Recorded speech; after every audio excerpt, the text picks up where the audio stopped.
to the special edition of the ESC Cast podcast. Today we're going to talk about the bookmakers' prediction for Eurovision. We are right now 1 month before the rehearsals, and last year, about the same time, Italy was the favorite in the betting markets, but it did not win, as we all know. So the bookmakers don't always get everything right, but they are still seen as a kind of good indicator of what's going to happen in the Eurovision contest. And I'm very excited to have two guests today that are true experts in the field of betting on the Eurovision. He writes for the very recommended site entertainmentodds.com. I'm happy to have Tim Booth joining the podcast today. Hi, Tim. Hi, thanks for having me. My other guest has also been betting on the Eurovision contest for many years now. It's David from Sweden. Hey, David. Hey, Christoph. Thanks for having me on. I would like to start with just looking at the betting market, and what I can see is that Israel is currently the favorite to win the contest. And then therefore my first question would go to Tim about Israel. How do you explain, or can you explain to us why Israel is right now this betting favorite? And as a second question, how do you feel about Israel's chances, or how do you feel about the odds that the bookmakers are predicting for Israel? Yeah, well, I like Israel. It seems like it's a valid favorite. I think it's all about Netta, really. She seems to be like a phenomenon, a bit like how Conchita was back in 2014. She's had, millions of views on YouTube in a very short space of time. The song is very modern and credible, and it's all going to be about live performance. So she's using a looper, which has never been used at Eurovision before. I think it's going to be quite novelty for televoters, but also kind of credible for the juries. She's going to be all over the media when we get closer to the contest. Everyone's going to want to be interviewing her and seeing what she has to say. The song, it's very, very uplifting and catchy. The price right now is very short. It's just over odds of 3 on Betfair. So there's no real value in backing it. But then again, at the same time, it's topping all the fan polls. It's going to win the OGAE vote this year quite easily, I think. There will be a lot of buzz around this entry, right? There will be a lot of coverage and just attention to the Israel entry in general. And my question would be now for David regarding that Israel is a betting favorite. Do you actually think that the status of being the betting favorite helps even more with creating the buzz? Like, do you, from your experience, would you say that being a favorite in general is helpful in scoring a good result in the contest? Well, I think being the betting favorite could impact the coverage you get in 2 ways mainly. One of the ways would be in the summary articles that many newspapers write on the day of Eurovision or a few days before. They usually point out or emphasize who's actually believed to be the favorite of the contest. Sometimes they're wrong. Sometimes they have come up with some completely random favorite of their own. But usually they actually pinpoint the one that the market has as favorite. So this emphasis could get some attention from readers. That being said, though, I think that these phenomena are marginal compared to the underlying strengths of the song, of the act itself. So I don't think that this is a major factor compared to all the other things that we're looking at when we're analyzing these entries. And how do you feel about the betting price, the market price for Israel? Well, I would have to echo a lot of the things that Tim said here. I think it's definitely a strong enough song to win the competition. I think it's well written. I think it's infectious and pretty current sounding, actually. But just as Tim said, I think this comes down to presentation a lot. Can they avoid risking jury members being alienated by some kind of novelty feel of the entry? And how will Netta come across? She has the potential to come across as quirky or charming and lovable, but if things go wrong, she could also come across to some people as weird or aggressive and off-putting. So the way they manage to balance that in the presentation, I think, will decide where this entry actually ends up in the scoreboard. Yeah, and I'd just like to add, Netta's very relatable. I think her song also speaks to the Me Too movement, which kind of could help it a bit with televoters, and it's also something I could see juries wanting to get behind. You know, it's a cause worth fighting for. And if I look at the betting markets right now, there are quite a few nations that the markets rate as possible winners if anything goes wrong with Israel. These are Estonia, Czech Republic, Belgium, Australia, Sweden, and Bulgaria. And my question for Tim would be, out of these 6 nations, who do you think has the best chance to actually compete for the victory and take it away from Israel? Yeah, well, everyone's going to have a different opinion on this. For me, it's definitely Australia. I can see it as the song which is going to unite both the televote and the jury vote. So unlike with Israel, I don't have any concern of this falling down on the jury side. I think it's going to be right up there. It's a very agreeable entry for juries, I think. You know, the song is uplifting, it builds nicely, it's credible and contemporary, and it's got a very broad appeal. And Jessica herself, she's a very likable performer, very smiley, very happy kind of girl next door. Australia as well, since they entered the contest in 2015, they've been desperate to win, and they always try to bring some kind of expensive staging. I think as long as they do bring the expensive, you know, impressive staging, they'll be in with a good shot of winning. I think it's the likely winner of semi-final 2, which means its odds at the moment of around 18, 19 on Betfair could look a bit big. So if it does win semi-final 2, it could, you know, for example, go up against Israel on the Saturday night as the head-to-head, you know, at the end. Can I ask you something on Australia, Tim? Yeah.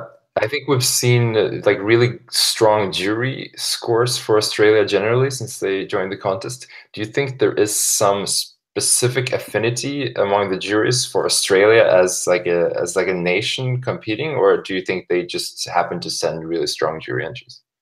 I think it's the latter.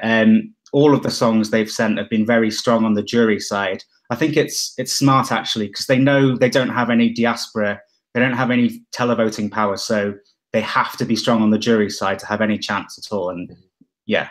What about you, David? What would be your pick out of these 6 challengers for Israel? Do you also go for Australia, or do you have something different in mind? Well, I think regarding following these during the rehearsals and looking for what new information is added there, because there always is a lot of new information during rehearsals, obviously. I think there are 2 of these entries where we already know more or less what we're going to get, and those I would say are Estonia and Sweden. Both of them were very polished during their national finals, and I think it's unlikely that we would see some bigger changes for Lisbon.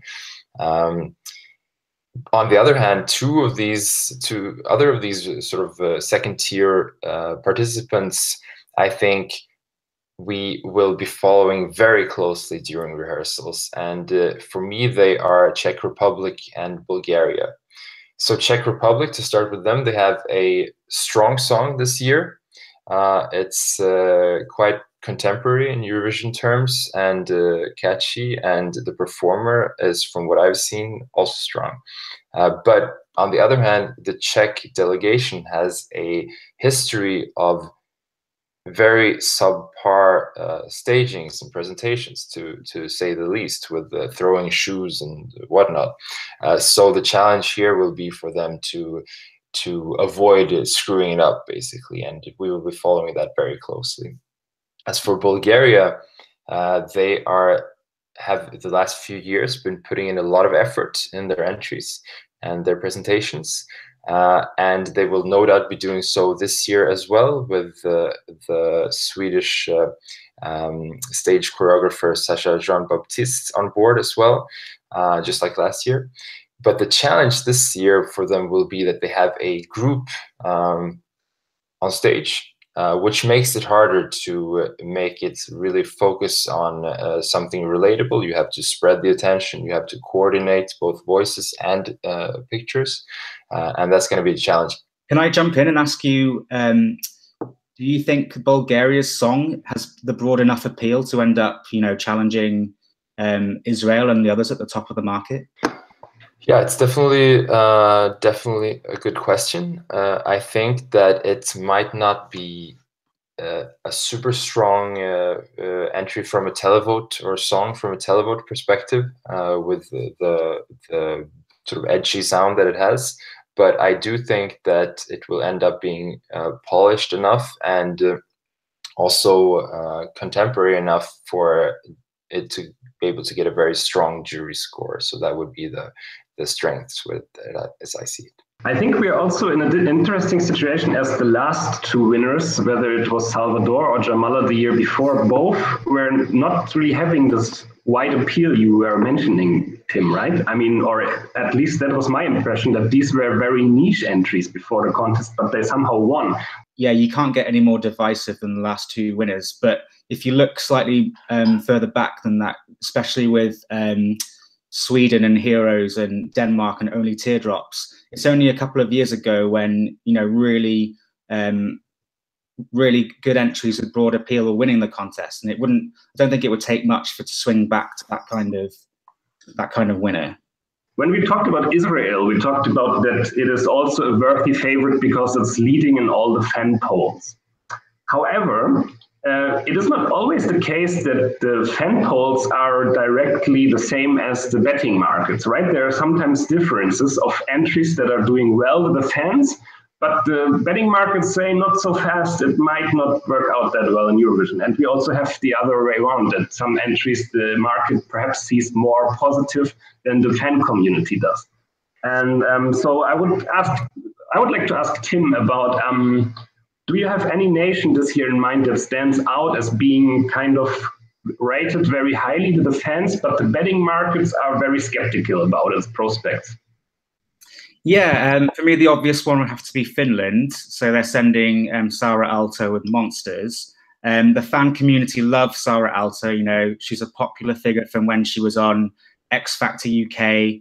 And the fans, they love dance songs, anything up-tempo, really.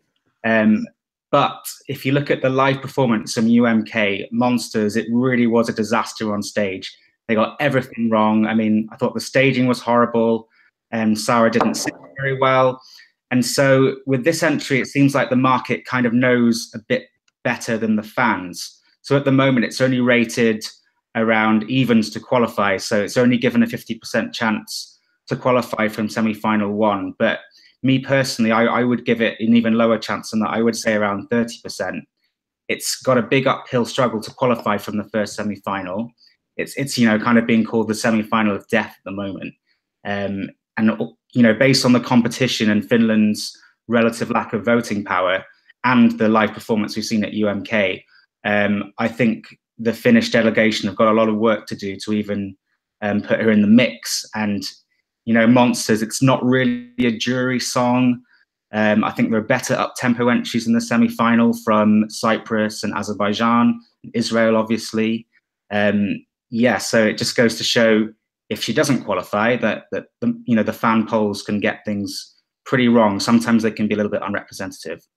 Okay, so let's turn it the other way around now and look at some nations that are perhaps being not really regarded highly by fans, so they're not appearing in any fan polls in a high place, but the betting markets still feel kind of confident about these entries. David, what is a nation that would be an example for this idea? Well, one nation that has seen quite a move in the markets after the national finals is Norway. Before the national finals, they were not really considered by the market to have much of a chance of winning or even placing top 10 with any of their entries in the national finals, basically. So the market had sort of decided that this is not going to work out for Norway. In the end, after the national finals, we've seen a shortening of their odds, and they're now trading at about 10th in terms of winning the competition, and also at a very good chance of coming in the top 10 in that kind of market. Still, the entry is not at all loved in the fan polls. It's much lower than that. And for me, I think this negativity around it in the community comes a lot from the fact that the song itself is very, very thin. It's a weak composition, you could say, even. And I think some fans are a bit disappointed that this is so much, like, it doesn't reach the heights of Fairy Tale at all. Like the last time Alexander Rybak was on Eurovision about a decade ago, he really blew us away with the song Fairy Tale and his performance in Fairy Tale. So I think people have listened to the studio version here and decided that this is not what they expected from him. But what happened to the market and myself was that when we saw him in the national finals, we were reminded of his charisma and his strengths as a performer. And to me, he really, really makes the absolute most of what is actually a very weak song. So the question going into the competition for everyone to decide who wants to place a bet is, to what extent will Rybak be able to cover up the weak song with his strengths as a performer? Yeah, I would agree, actually. I think the Norway is a good bet for top 10. I think, yeah, the song is slightly lacking, but it kind of reminds me a bit of Belgium, What's the Pressure, or Bulgaria, If Love Was a Crime, in that it makes such good use of the backing performers. It's kind of a party you want to get involved with. It's kind of, you know, it's good for viewers at home. And also, I think they make really good use of the on-screen effects. They go really well with this song, and it just, you know, it's kind of fun and lighthearted. Yeah. It's interesting. So what we have talked about now is that Finland is the one that is probably in trouble, according to the betting markets, and that Norway will do much better than the fan polls currently suggest. Okay, both of my guests will give us a bold call, a crazy prediction that will just completely blow us away. So let's go to Tim first. What is your bold call? What did you prepare for us? Well, can I just say I'm really glad to be going first in this in case we ended up having the same. Yeah, so for me, my prediction is I think that Lithuania could be in the top 10 this year. It's a classy contemporary ballad. It's total jury bait. It's pretty unique, you know, especially in the semi-final. There's diaspora voting. I think it's got a good chance to qualify. It's an emotional entry with a lot of gravitas. I think it's one which is staged really well. If you look back to the national final, I love the way she's, you know, sitting on the floor and the stars in the background. It's very memorable. The top 10 candidates this year are mostly up-tempo entries, and there's usually room for at least a few ballads in there. So I think this is one that the market's underrating, and I think could potentially really surprise when we get to Lisbon. Can you go even bolder and say maybe something like top 6 or top 5 could also be in its range, or would that be too much? I would love it. I mean, I've even backed it for top 5 at really good odds. So I've got my fingers crossed. So we'll see. Yeah, that's what I said. I mean, let's be bold. Okay, David, your turn. All right, I'm going to go for the win market. It's not a super bold call. It's trading around 20 at the moment, so market is giving it about a 5% chance to win. But somehow it's not really mentioned in most of the win discussions that I've heard, at least. And the country I'm thinking about is Sweden. The reason I think that Sweden has a pretty good chance of taking it still is that most of the other front runners are associated with some kind of risk, whether it's staging or whether it's how the performer will come across or whether it's related to the song. And if these risks materialize for them, they may get punished in the scoring. If that happens to several of these, we could get what's often called a default winner, which is a solid but pretty unspectacular entry that takes the win when other entries fail to step up and push. I totally agree with you. For me, if it's not going to be Australia or Israel, I think it will be Sweden. Say if Australia underwhelms in staging or performance or something like that, then I think Sweden will win semi-final 2 and therefore will probably be in the top 3, the top 4 on the Saturday night. Well, let's see if your bold calls, how your bold calls will turn out. Okay, so we are wrapping this up. Thank you for joining us today for this podcast. What are your bold calls? Do you also have something that is some prediction that you think will happen and not many people are seeing it? Please share your opinions in the comments section. Thanks for joining me, Tim. Oh, thank you. It's been great. And thank you very much also, David, for the wonderful discussion with you two. Thanks, Christoph.